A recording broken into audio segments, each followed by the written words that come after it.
오늘도 본문을 조금 나눠서 두 번에 걸쳐 읽도록 하겠습니다.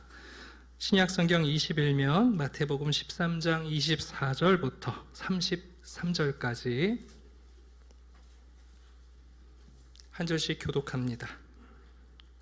예수께서 그들 앞에 또 비유를 들어 이르시되 천국은 좋은 씨를 제 밭에 뿌린 사람과 같으니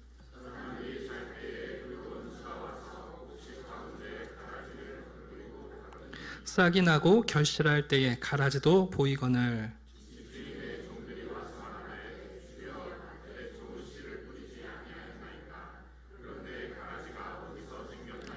주인이 이르되 원수가 이렇게 하였구나. 종들이 말하되 그러면 우리가 가서 이것을 뽑기를 원하시나이까.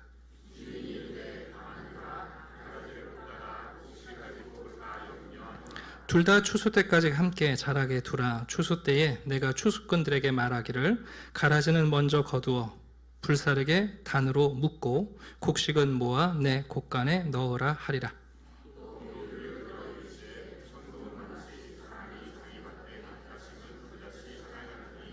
이 모든 씨보다 작은 것이로되 자란 후에는 풀보다 커서 나무가 되매 공중의 새들이 와서 그 가지에 깃들이느니라. 또 비유로 말씀하시되 천국은 마치 여자가 가루 서말 속에 갖다 넣어 전부 부풀게 한 누룩과 같으니라. 아멘. 한 페이지 넘기시면 36절부터 43절까지 예수님이 가라지 비유를 설명해 주십니다. 교독하겠습니다. 이에 예수께서 무리를 떠나사 집에 들어가시니 제자들이 나와 이르되 밭의 가라지의 비유를 우리에게 설명하여 주소서. 밭은 세상이요 좋은 씨는 천국의 아들들이요 가라지는 악한 자의 아들들이요.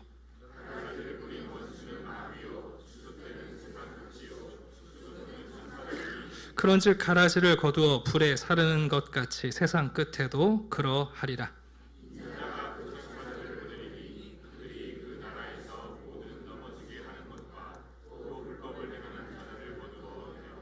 풀무불에 던져 넣으리니 거기서 울며 이를 갈게 되리라.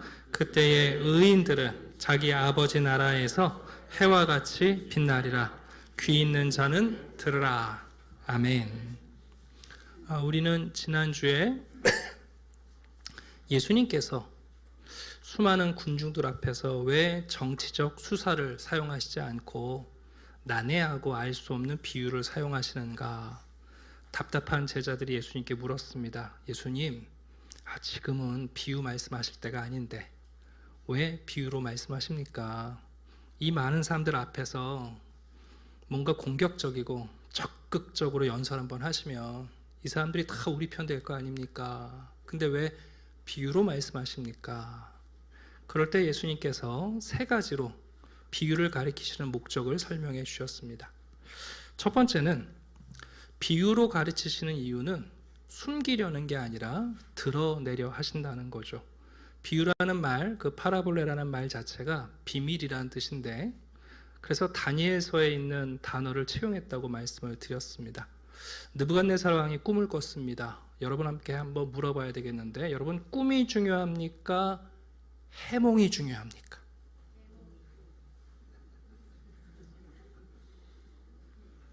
그냥 꿈은 아무렇게나 꿔도 해몽만 좋으면 되나요? 네, 맞아요. 우리나라 사람들은 꿈보다 해몽이 중요하다는데 그럼 이걸 우리식으로 말하면 계시가 중요합니까? 해설이 중요합니까? 아니죠. 계시가 중요하죠. 하나님이 우리에게 주시는 계시가 중요하지 그 계시를 우리가 듣기 좋은 말로 설명하는 게 중요하지 않잖아요. 꿈과 해몽 중에 뭐가 더 중요하냐? 듣기 좋은 해몽을 해주면 기분은 좋겠습니다만 그 꿈이 무슨 내용인지가 사실은 더 중요한 거죠. 그러니까 다니엘이 얘기한 것처럼 하나님께서 꿈을 주셨다는 것은 계시를 하시겠다는 뜻이잖아요.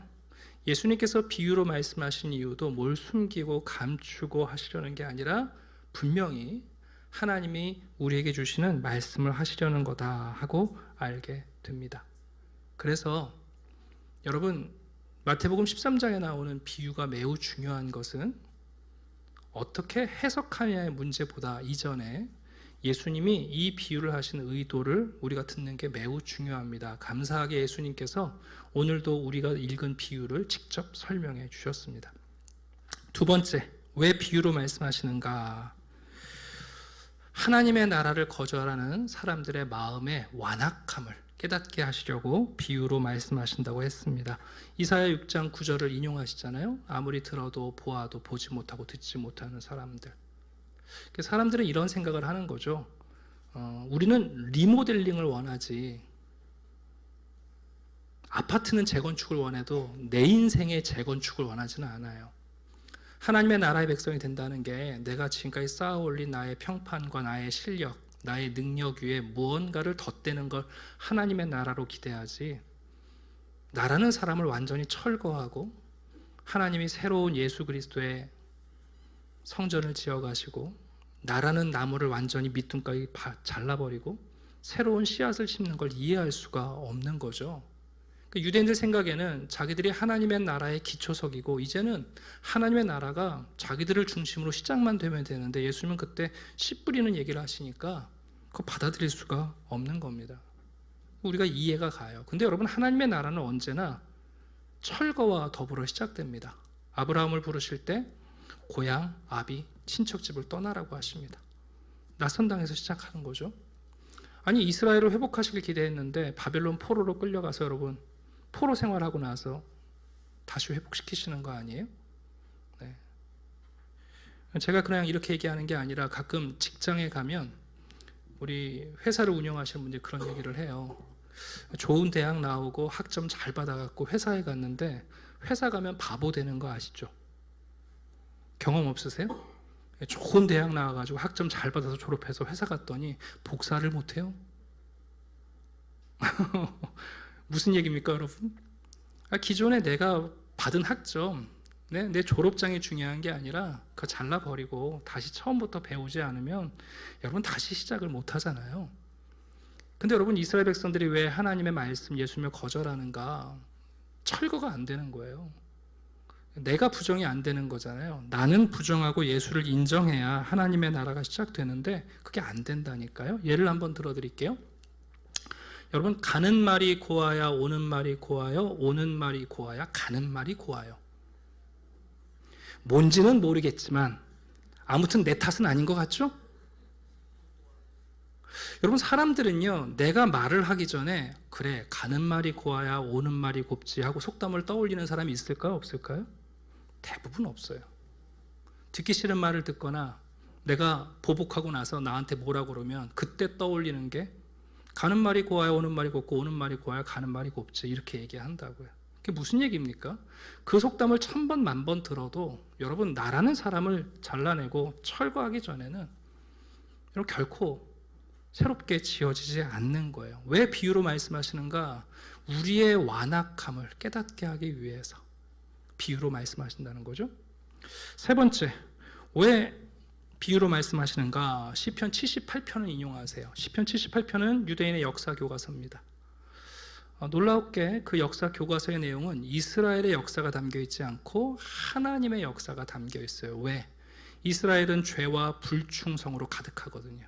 그러니까 하나님의 나라는 우리의 충성이나 어떤 우리의 공로가 아니라 우리의 죄와 불충에도 불구하고 하나님이 세워가시는 역사라는 걸 가르쳐줘요. 그래서 시편 78편 마지막에 어떻게 끝나냐 하면, 하나님 마음에 합한 다윗을 드디어 세우셨을 때 그 다윗이 공교함과 성실함으로 백성들을 다스렸다. 그게 끝이에요.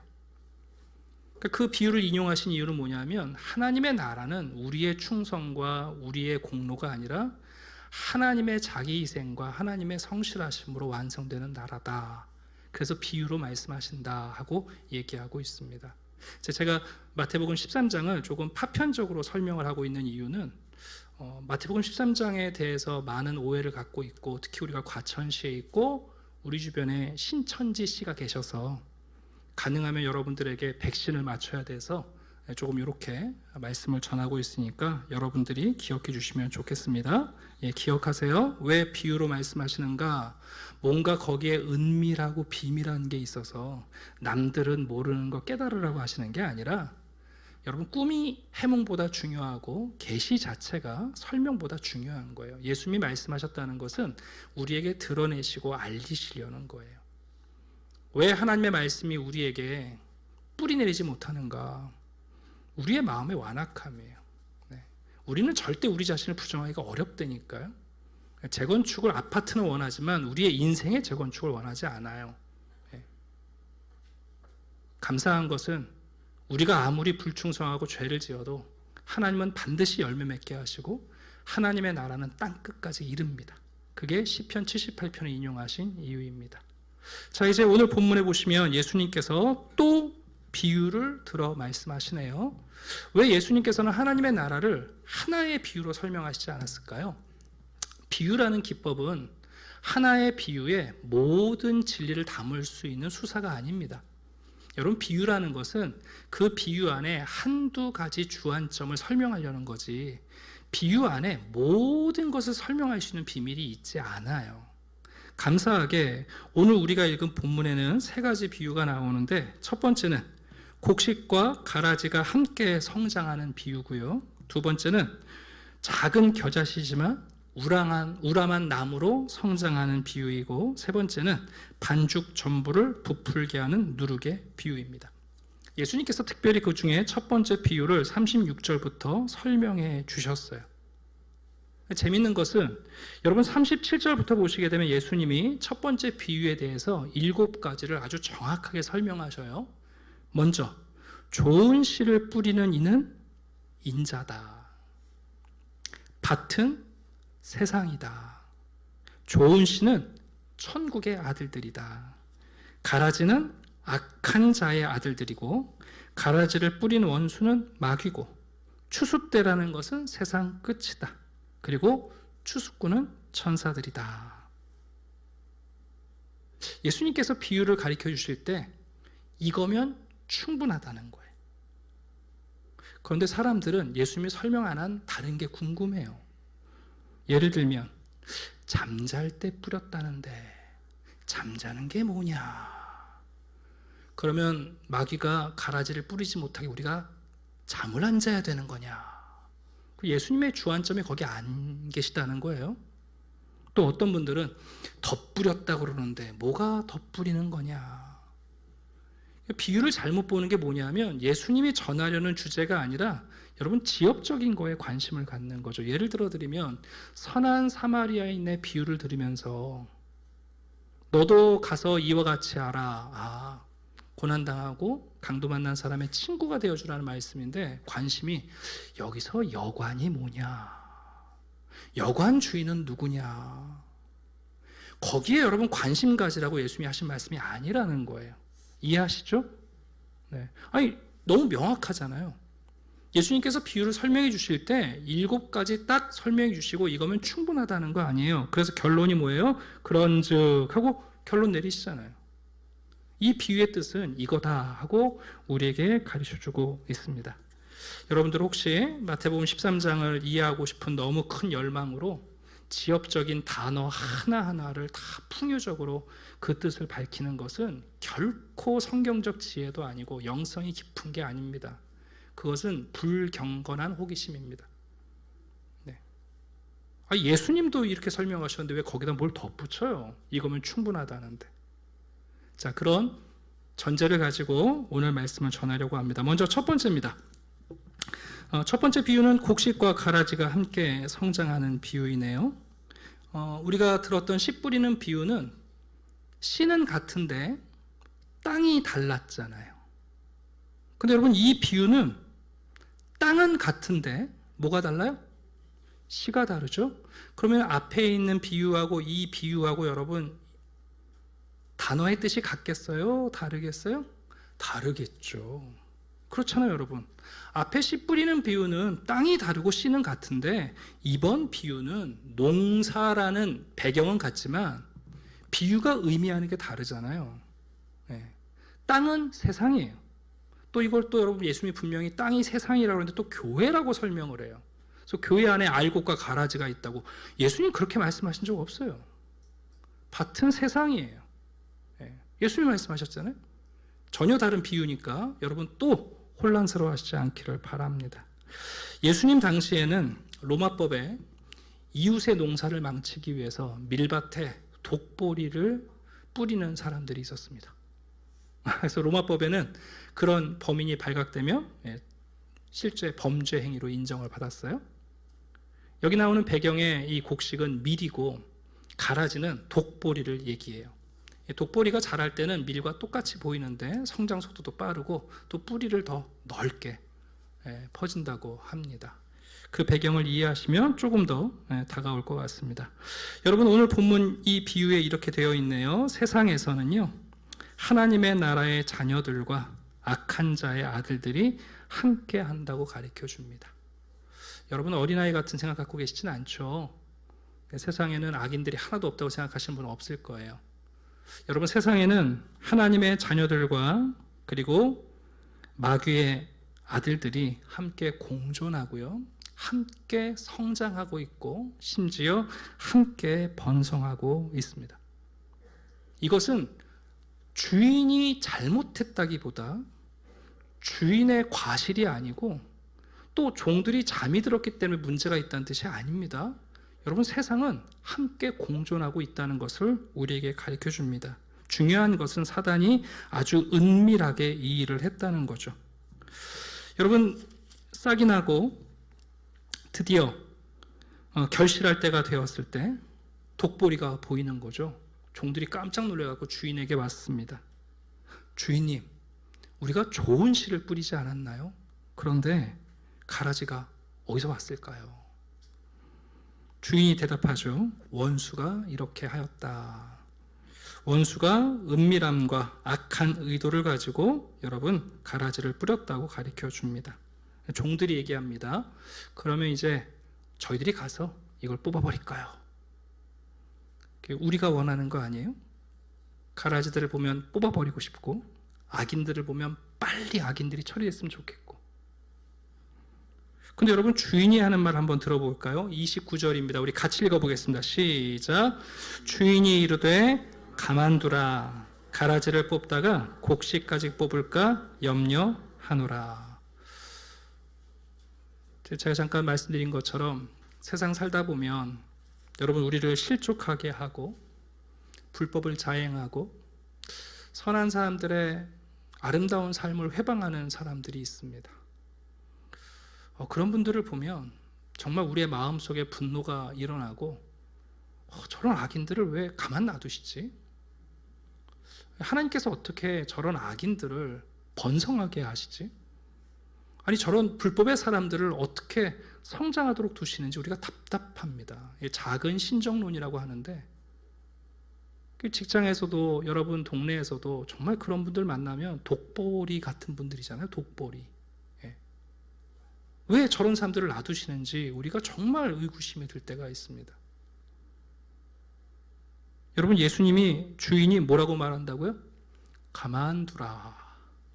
얼마나 답답한 말이에요. 근데 여러분 중요한 것은 왜 주인이 가만두라고 하시는가? 독보리를 위해서가 아니라 누구를 위해서요? 알곡 뽑을까봐 내가 염려한다 말씀하십니다.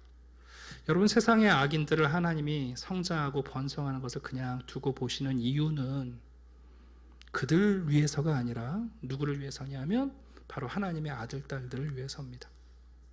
혹시 여러분들이 주변에 그런 독보리 같은 사람들을 만나시면 그들의 번성을 부러워하거나 분노하시지 말고 그때 우리가 뭘 생각해야 돼요?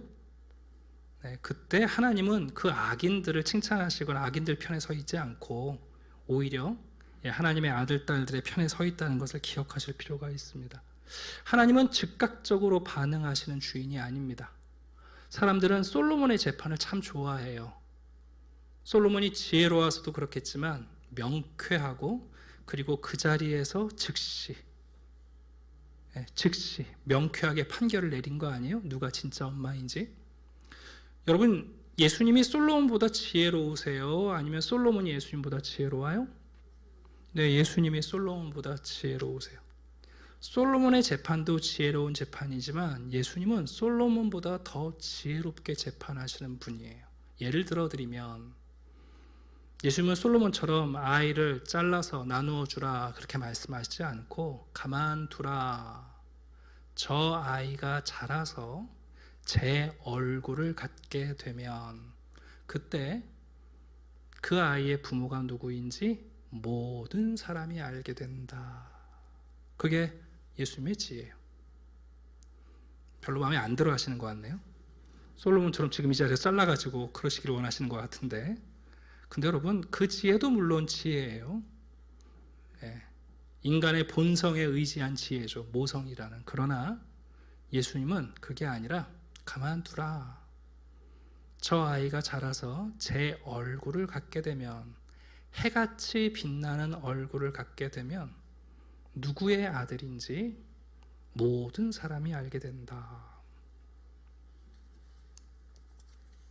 우리는 누가 알곡이고 누가 독보리인지 구분해 내려고 해서도 안 되고, 하나님께서 여러분 직접 구분하실 때까지 기다릴 필요가 있습니다. 왜 그런 줄 아세요? 지금 당장 독보리를 제거하겠다고 우리가 칼을 들면 사실은 제일 먼저 나 자신을 배워야 할 때가 많습니다. 여러분, 가만두라 하시는 주인의 인내가 아니면 사실 여러분 우리도 독보리 같은 일들을 많이 하잖아요. 우리도 독보리가 될 때가 있잖아요. 예수님이 기다려주시지 않으면 여러분 우리부터 배워나갈 가능성이 높아요. 예수님께서 정말 독보리가 아니라 우리를 위하여 가만두라 하시는 겁니다. 그러나 잊지 마십시오. 예수님께서 모르시거나 아니면 능력이 부족해서 가만두시는 게 아닙니다. 예수님께서 분명히 말씀하십니다. 추수 때에, 세상 끝날에 그들은 울며 이를 간다 말씀하셨어요. 운다는 말은 슬프다는 얘기고 이를 간다는 것은 매우 고통스럽다는 뜻입니다. 비록 성도들이 이 땅에서 울고 슬퍼하지만 우리의 슬픔은 잠깐입니다. 그러나 세상에 여러분 독보리 같은 사람들은 지금은 웃고 떠들고 행복한 것 같습니다만 그들은 결코 회복되지 않을 슬픔을 갖게 될 겁니다. 우리가 당하는 고통은 여러분 잠시이고 우리가 생각하는 것보다 좀 길 수 있습니다만 여러분 독보리 같은 사람들은 이를 갈며 끝나지 않는 고통 가운데 처하게 될 것을 예수님이 분명히 말씀하셨습니다. 이 비유를 잘 이해하셔야 됩니다. 또 가는 말이 고와야 오는 말이 곱지를 나중에 생각하시면 안 됩니다. 여러분 독보리 같은 사람들 만날 때 또 하나님이 나를 위해 저 사람을 가만 놔두시는구나 그렇게 이해하셔야 돼요. 네. 그리고 불쌍히 여겨주셔야 돼요. 너 때문에 내가 잠깐 슬픈데 너는 이 일로 영원히 슬플 텐데 어떡하냐. 네. 나는 잠깐 너의 모함으로 잠깐 고난을 당하지만 너는 앞으로 하나님 앞에서 용서받지 못할 고난 가운데 놓일 수 있는데 어떡할 거냐. 자, 이제 두 번째 비유입니다. 또 비유를 들어 이르시되 천국은 마치 사람이 자기 밭에 갖다 심은 겨자씨 하나가 같다. 또 어떤 분들은 얘기를 해요. 목사님, 세상에서 가장 작은 씨는 겨자씨가 아닌데요. 예수님이 말씀하신 건 당시 유대 사회의 농부들이 알고 있는 그들의 상식을 얘기하시는 거죠. 겨자씨는 매우 작습니다. 그러나 그 작은 씨가 자라면 여러분 나무가 된다고 말씀하시네요. 이건 과장법이에요.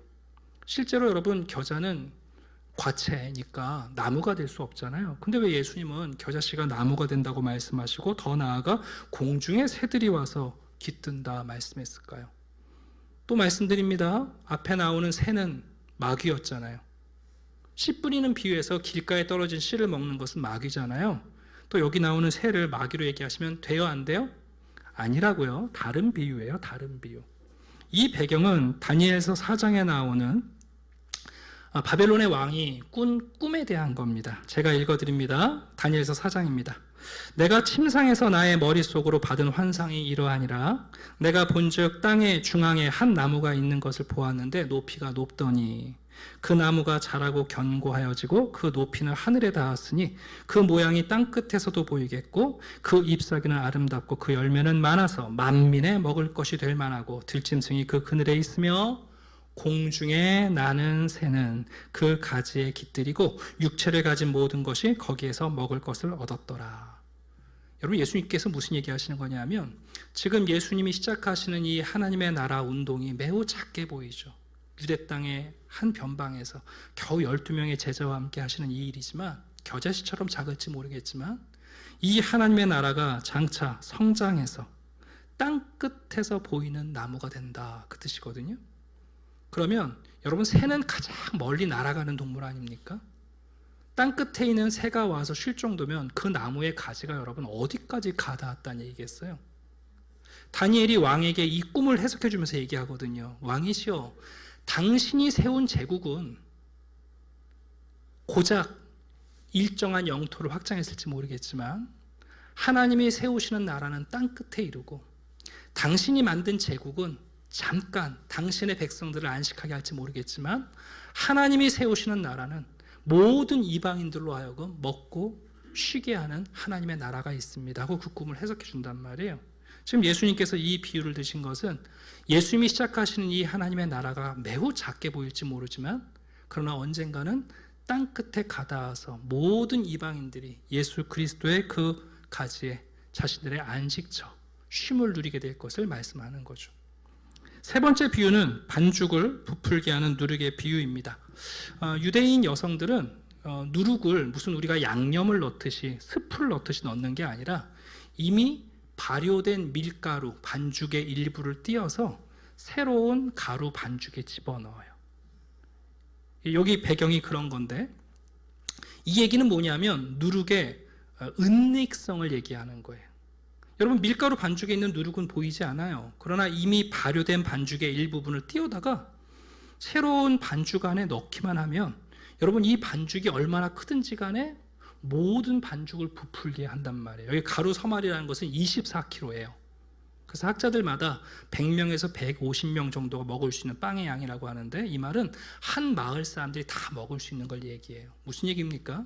하나님의 나라가 눈에 보이지 않을지라도 그 누룩을 갖다가 새로운 반죽에 집어넣으면 그 많은 양의 반죽이 여러분 전부 다 부풀어 오르는, 보이지 않는 하나님의 나라가 결국은 영향력을 미친다는 것을 우리에게 가르쳐주고 있습니다. 여러분, 이 세 가지 비유가 우리에게 결론적으로 말하고 싶은 게 뭘까요? 어떤 분들은 가라지 비유를 생각하면서 아까 드린 말씀처럼 알곡과 가라지를 구분하는데 혈안이 되시기도 하고, 그리고 또 어떤 분들은 이 누룩의 비유와 겨자씨 비유를 얘기하면서 예수 믿고 나면 이렇게 우리가 성공한다, 성장한다, 이렇게 받아들이는 분들도 있어요. 그러나 여러분, 이 세 가지 비유는 한 가지를 우리에게 전하고 있는 거예요. 그건 뭐냐면 인내하라는 거예요. 하나님의 나라는 지금 여기서 이루어지는 나라가 아니에요. 여러분, 예수님의 제자들과 바리새인과 열심당원들이 착각했던 게 뭐냐면 하나님의 나라가 지금 여기서 펼쳐지기를 원했던 거잖아요. 당장 하나님의 나라가 완성되기를 바랬던 거예요. 그래야 자기들이 영의정 좌의정에 앉으니까. 그런데 예수님이 이 비유를 통해서 우리에게 주고 싶은 얘기는 인내하라는 거예요.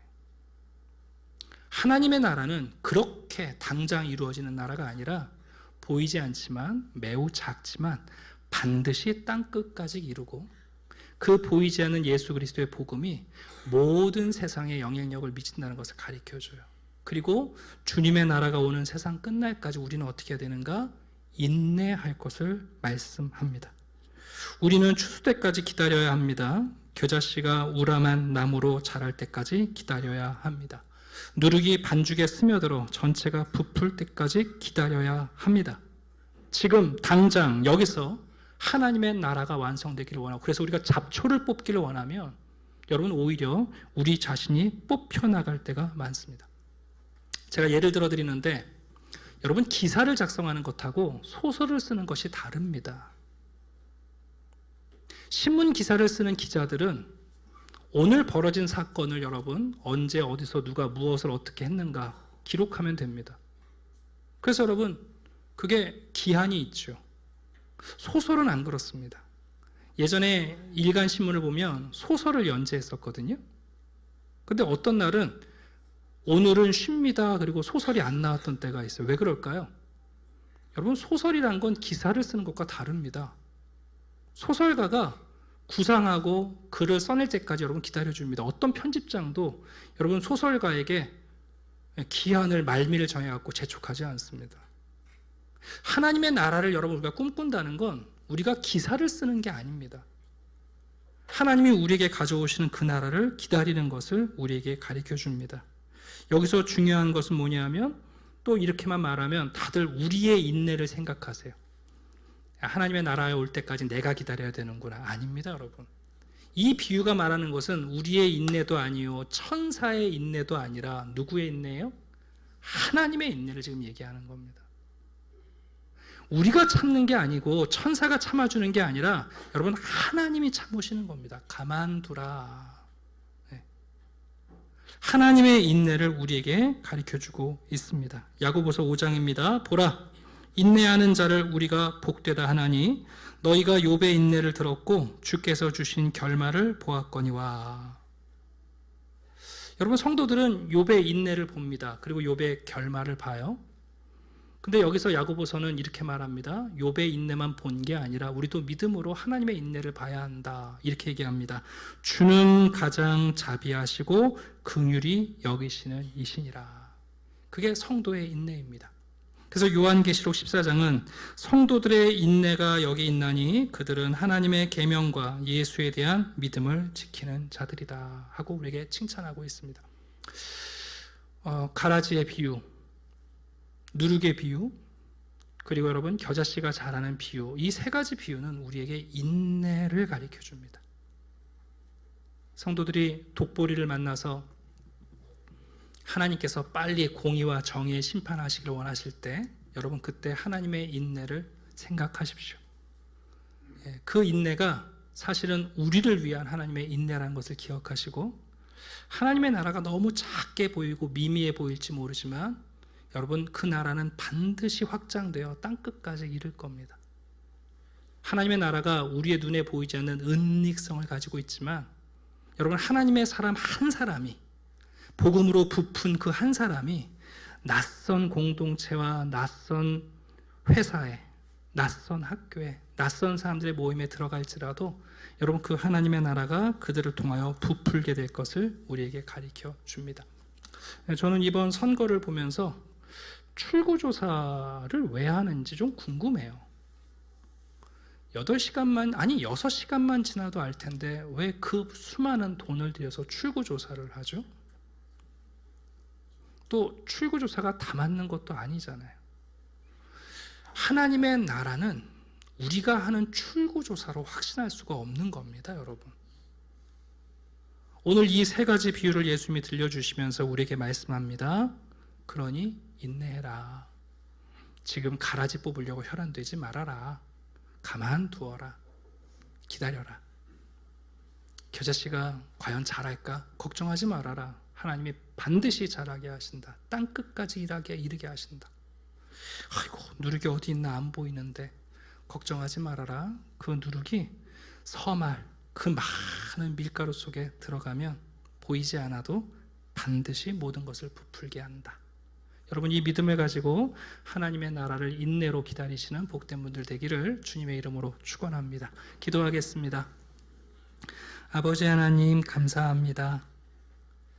오늘도 하나님이 우리에게 주신 하나님 나라의 꿈을 간직하며 살게 하시니 감사합니다. 바라기는 우리의 마음을 부드럽게 하셔서 오늘도 우리를 부정하고 예수 그리스도를 인정하며 우리들의 삶에 예수의 생명이 또한 새롭게 심겨지고 주님의 말씀이 우리를 새롭게 조성하는 역사가 있게 도와 주시옵소서.